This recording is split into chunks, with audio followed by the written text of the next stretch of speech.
Nah, dalam fikih itu dianjurkan supaya memilih salah seorang muballigh di antara para makmum. Muballigh ini orang yang menyampaikan suaranya imam kepada barisan yang ada di belakang. Biasa kalau kita salat di masjid-masjid gede itu, kayak di Masjidil Haram, Masjidil Nabawi, Istiqlal, Kubamas, itu biasanya ada muballighnya.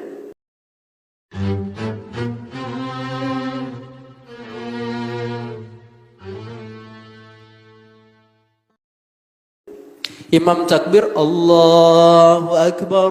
Makmum ada yang ikut, Allahu Akbar. Ya gitu kan. Itu namanya muballigh. Nah, kalau dalam kondisi jamaah, itu saking banyaknya jamaah, itu dianjurkan untuk mengangkat salah seorang makmum menjadi muballigh. Supaya makmum yang belakang dengar. Tuh kalau dulu, kalau zaman sekarang kan udah ada speaker. Andai kata nggak pakai muballigh, yang paling belakang sekalipun udah pada dengar. Nah, mau pakai boleh, enggak juga enggak apa. Wala yarfa'ul makmum sautahu illa biqadri ma yusmi'u nafsahu. Sedangkan bagi seorang makmum, nah, kalau imam tadi ngerasin suara, si makmum enggak usah. Dia cukup sekiranya suara tersebut terdengar oleh dirinya sendiri. Kan kalau dia keras juga suaranya, keder makmum yang lain. Ini takbir yang imam yang mana nih? Ya, akhirnya apa? Ada yang udah ruku duluan, ada yang belonan. Karena apa? Keder. Warabi' fa idza lam wa yanwi al-imamata liyanal al-fadl. Kemudian bagi si imam, dia itu dianjurkan untuk niat imaman pada saat niat salat. Usalli fardal maghribi 3 raka'atin mustaqbilal qiblati imaman, dibaca tuh. Wajib gak? Kagak wajib. Tapi dianjurkan supaya liyanal al-fadl, supaya dia mendapatkan keutamaan jamaah.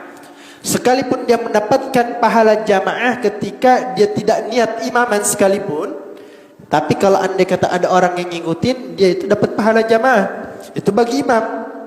Gak wajib, hanya sunnah. Tapi bagi seorang makmum, dia wajib untuk niat makmuman, niat iqtida, mengikuti daripada imam tersebut.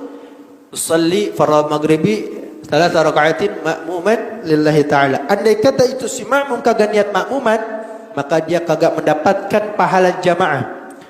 Maka dia sama dengan orang yang salat sendirian.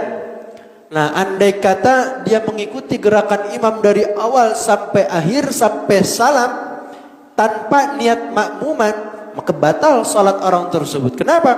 Lu kagak niat imaman, enggak niat makmuman, ngapa lu ngikutin imam? Begitu. Jadi ini yang diwajibkan bagi seorang makmum adalah dia niat iktida atau makmuman. Warabi' wa ayyusirra bidu'a'il istiftah wa ta'awudhi kal munfarid wa yajhara bil fatihati was surah fi jami' subhi wa awlayil maghrib wal isya. Bagi seorang imam, ketika dia membaca doa iftitah dan ta'awudz sebelum baca Fatihah, dia dibacanya sir. Allahu Akbar, baca sir. Allahu Akbar, alhamdulillah. Habis itu a'udzubillahi minasyaitonir rajim. Baru dah pas Fatihah. Wa yajharu bil Fatihah, dianjurkan bagi imam dalam salat jahar. Salat jahar salat apa? Salat yang dikerasin suaranya, salat maghrib, isya dan salat subuh. Nah, pada pas baca Fatihah sama baca surah itu dianjurkan supaya dibacanya keras. Jadi mulai baca keras daripada lafaz basmalah dalam Fatihah. Ustaz, di Mekah sholatnya pas baca Fatihah itu basmalah kagak dibaca. Bukan kagak dibaca, itu dibaca cuman disir. Kok disir? Nah, itu beda madhab sama kita. Ya, mereka mayoritas menggunakan madhab Al-Imam Ahmad bin Hanbal, yang mana dalam Fatihah tersebut itu ketika baca basmalah dia disir. Mulai dijahrnya kapan? Mulai ayat yang kedua dari Fatihah. Bismillahirrahmanirrahim. Alhamdulillahi rabbil alamin. Nah, tapi kalau kita mulai dari basmalah itu kita sudah jahar. Kemudian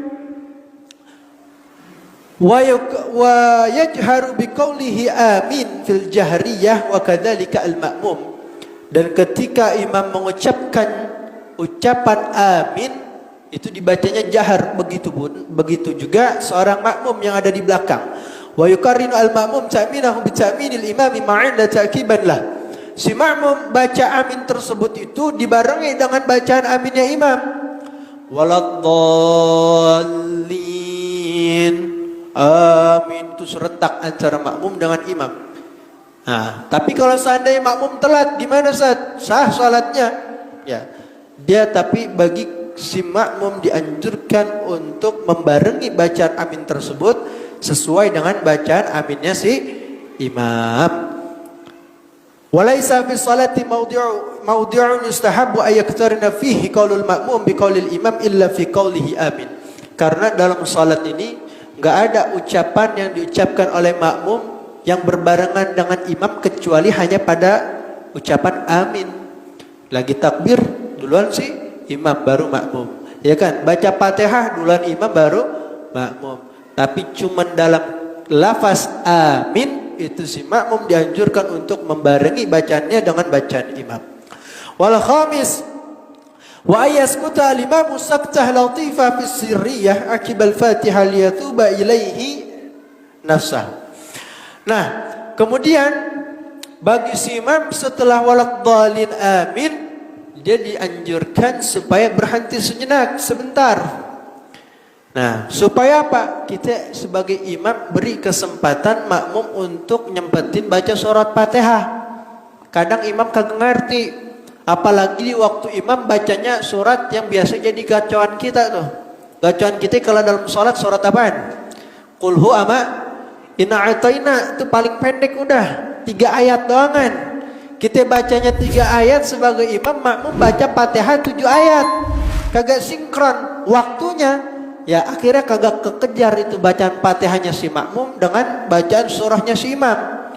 Nah, keburu si imam ruku. Makanya kita jadi imam, ya kita beri kesempatan, kita berhenti sejenak supaya apa? Si makmum ya dia sempat baca surat Fatihah.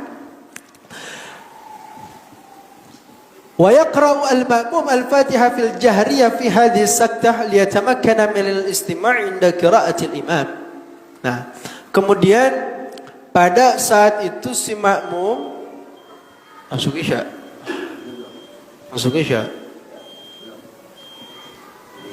Nah, kemudian bagi si makmum baca tuh surat Fatihah pas di waktu si imam diam sebentar ya, kemudian jangan setelah baca Fatihah dia itu membaca surah pilihan lainnya kecuali dalam kondisi si imam baca surahnya panjang. Imam baca surahnya panjang, kemudian si makmum kan dianjurkan untuk mendengarkan bacaan imam. Namun andai kata barisan yang terbelakang dia nggak dengar tuh suara si imam, maka bagi si makmum habis dia baca Fatihah maka dianjurkan untuk membaca surah pilihan apapun sampai imam ruku dia kelarin itu baca surahnya.